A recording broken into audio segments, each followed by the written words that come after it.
ધોરણ 4 વિષય ગણિત એકમ નંબર 10 જેનું નામ છે 10મો અને 100મો ભાગ. આ એકમના સ્વઅધ્યયન પોથી સોલ્યુશન માર્ગદર્શનમાં તમારું સ્વાગત છે. એકમના મુખ્ય મુદ્દાની સમજની વાત કરીએ તો 1 મિલીમીટર 1 સેન્ટીમીટરનો 10મો ભાગ, 1 સેન્ટીમીટર એ 1 મીટરનો 100મો ભાગ અને 1 પૈસા એ 1 રૂપિયાનો 100મો ભાગ અને 9 મિલીમીટર એ 9.10 સેન્ટીમીટર અથવા 0.9 સેન્ટીમીટર છે. તેની વાત કરવાની છે. જોઈએ પ્રશ્ન નંબર 1. પ્રશ્ન નંબર 1ની અંદર વિકલ્પની વાત કરી છે, જેમાં નંબર 1 મીટરના 100મા ભાગને શું કહેવાય? સેન્ટીમીટર.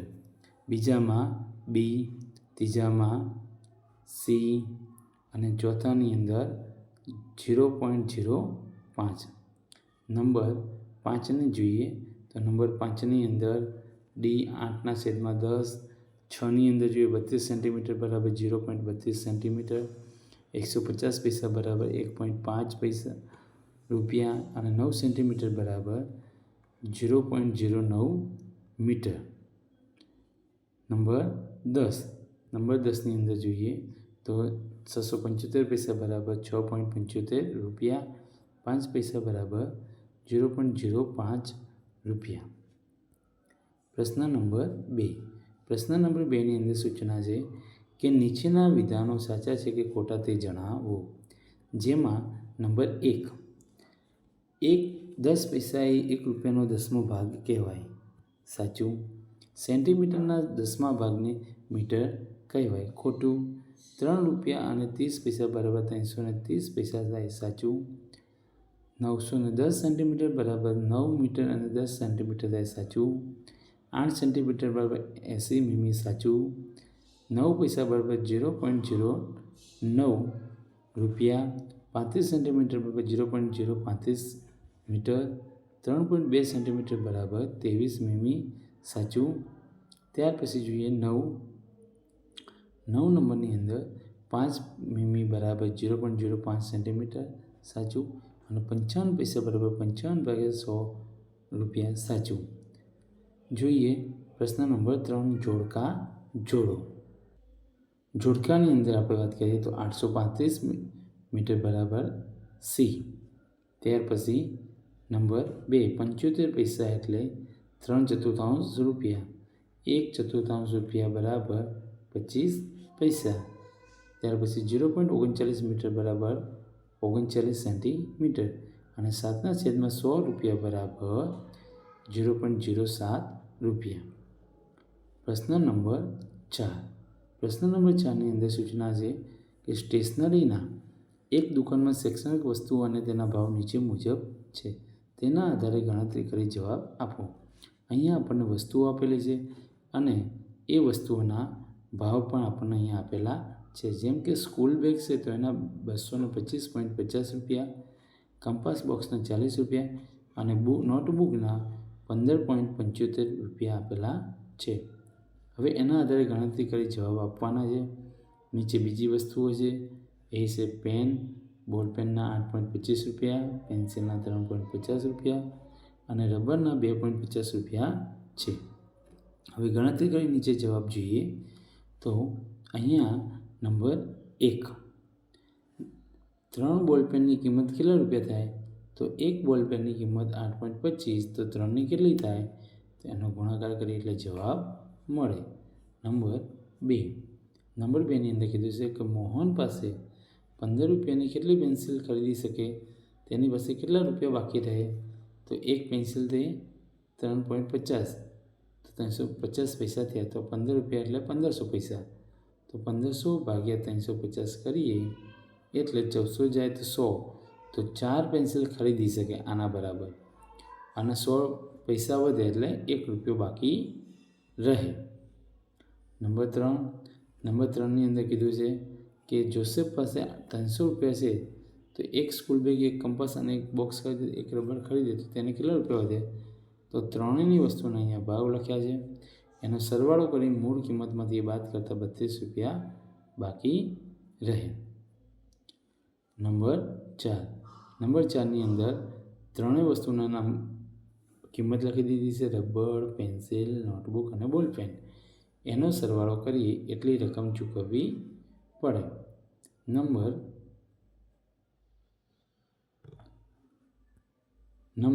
5. 5 નંબરની અંદર કીધું છે કે માજીદ પાસે 1 રૂપિયાના 2 સિક્કા, 2 રૂપિયાનો 1 સિક્કો, 5 રૂપિયાનો 1 સિક્કો છે, તો કેટલા રબર અને પેન્સિલ ખરીદી શકે? તો 1 રૂપિયાના 2 સિક્કા એટલે 2 રૂપિયા, 2 રૂપિયા, 5 રૂપિયા, તો કુલ કેટલા રૂપિયા થયા? 9 રૂપિયા. તો અહીંયા લખી શકાય કુલ રબર અને પેન્સિલના 6 રૂપિયા. તો 9 રૂપિયામાંથી 6 રૂપિયા જાય તો 3 રૂપિયા બાકી રહે. નંબર 6. એક નોટબુકની કિંમતમાં કેટલી બોલપેન અને કેટલા રબર ખરીદી શકાય? તો પહેલાં બોલપેન અને રબરની વાત કરી, ગણતરી કરી અહીંયા એને સીધું જ અહીંયા લેવાનું છે અને એમાંથી વાત કરીએ તો 1 બોલપેન અને 3 રબર ખરીદી શકાય. પ્રશ્ન નંબર 5. પ્રશ્ન નંબર 5ની અંદર કીધું છે કે નીચે આપેલા કોષ્ટકના વિવિધ દેશના ચલણી નાણાંનું મૂલ્ય અને તેને ભારતીય રૂપિયામાં બદલાવીએ ત્યારે મળતું મૂલ્ય આપેલ છે. જેના આધારે નીચે આપેલા દાખલા ગણો. તો એમાં જોઈએ તો કોરિયા, યુએઈ, યુએસએ, જર્મની, ચીન એમનું નાણું કયું છે એ અહીંયા દર્શાવ્યું છે અને આપણા ભારતના રૂપિયા બરાબર કેટલા થાય એનો અહીંયા વાત કરી છે. હવે એના આધારે ગણતરી કરવાની દાખલાને જોઈએ. નંબર 1. તો એમાં કીધું છે કે સમીરના કાકા જર્મનીમાં રહે છે. તે સમીરને 10 યુરો ભેટમાં મોકલે છે. સમીર તેમાંથી 675 રૂપિયાનો ખર્ચો કરે તો તેની પાસે કેટલા રૂપિયા બાકી રહે? તો અહીંયા આપણે 1 યુરો બરાબર કેટલા રૂપિયા થાય? તો 10 યુરો બરાબર કેટલા થાય? એની ગણતરી કરી અહીંયા આમાંથી બાદ કરીએ તો સમીર પાસે 255 રૂપિયા બાકી રહે. નંબર 2ની અંદર વાત કરીએ તો નંબર 2ની અંદર નજમાના જે કાકાને મળતા રકમ છે એ લખવાની છે. એ રૂપિયા લખી ત્યાર પછી એને અહીંયા તફાવત લેવાનો છે. અહીંયા એના જતીનના મામાને મળતા અને અહીંયા નજમાને મળતા એ બંનેનો તફાવત લઈએ ત્યારે ખબર પડે કે કોને વધારે મળે છે. તો જતીનના મામાને વધારે મળે છે. નંબર 3. શિલ્પાબેન પાસે 6 રૂપિયા છે તો તેના બદલામાં કેટલા વોન મળી શકે? તો અહીંયા આપણે 1 વોન બરાબર આટલા છે તો 100 વોન મળી શકે. નંબર 4. નંબર 4ની અંદર કીધું છે કે મીનાના કાકી ચીનથી એક ભેટ લાવે છે જેમાં 1 યુએન બરાબર 12.8 બરાબર. તો અહીંયા યુએનના ચલણ મુજબ તેને 10 યુઆન થાય. કેટલા યુઆન થાય? 10 યુઆન. નંબર 5. નંબર 5ની અંદર અહીંયા આપણે દરેકે દરેક ચલણ છે એને અહીંયા નોંધ કરી છે. 1 વોન, 1 દિરહામ, ડોલર, યુરો અને યુઆન એનો સરવાળો 206.15 થાય છે જે ભારતીય ચલણ મુજબ કુલ થાય. નંબર 6. 1 જર્મન યુરો અને 1 યુએસએ ડોલર વચ્ચેનો તફાવત કેટલો થાય? તો એનો આપણે રૂપિયાની અંદર ગણતરી કરીએ તો એનો તફાવત 10.50. આગળ જોઈએ તો પ્રશ્ન નંબર 6. ધોરણ 5ના બાળકોને ઊંચી કૂદમાં ભાગ લીધેલ તેની માહિતી નીચે આપેલ છે. જેના આધારે નીચેના દાખલા ગણો. અહીંયા જે બાળકોએ ભાગ લીધો હતો એની માહિતી આપી છે. અહીંયા બાળકનું નામ છે, ઊંચા કૂદકાનું માપ છે. સાગર અહીંયા આટલું કૂદ્યો છે, શાહબાજ આટલું અને કેવિન 1.50 મીટર.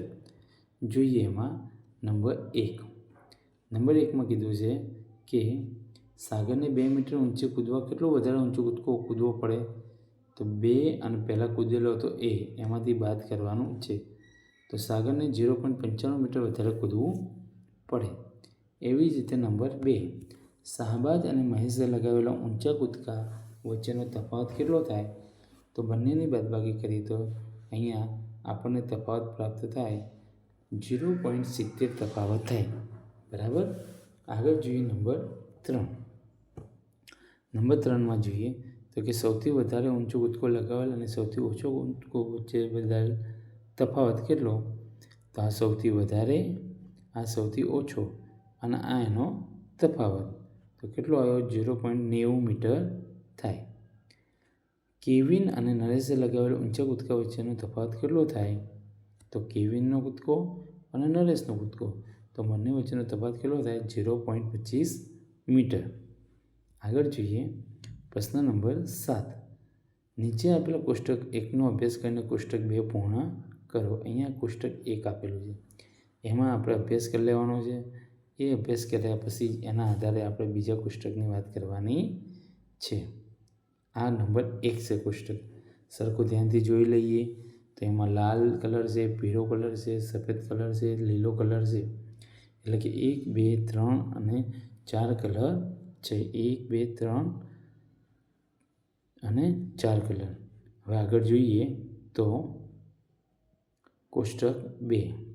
કોષ્ટક 2ની અંદર કીધું છે કે કુલ ખાના, એટલે કે લાલ એ કુલ ખાના કેટલા છે? 30.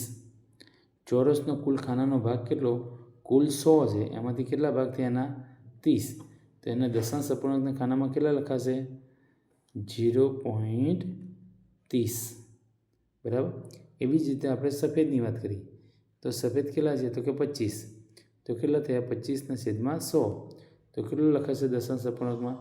0.25. આગળ જોઈએ એવી રીતે પીળો, તો પીળાની અંદર 45. તો 45/100 તો 0.45. આવી રીતે આપણે એના દશાંશ અપૂર્ણાંકમાં લખવાનું છે. પ્રશ્ન નંબર 8. પ્રશ્ન નંબર 8ની અંદર કીધું નીચેના વિવિધ શહેરના સવારે 3 વાગે અને બપોરે 3 વાગે નોંધાયેલ તાપમાનની માહિતી આપેલ છે. તેના આધારે ગણતરી કરવાની છે. અહીંયા શહેરનું નામ આપેલું છે અને અહીંયા બાજુમાં 3 વાગે, બપોરે 3 વાગે. એટલે કે સવાર 3 અને બપોર 3નું નોંધાયેલ તાપમાન આપ્યું, એના આધારે નીચેના જવાબ આપવાના છે. જોઈએ તો નંબર 1. શ્રીનગરના સવારે 3 વાગે અને બપોર 3 વાગે નોંધાયેલ તાપમાનનો તફાવત કેટલો થશે?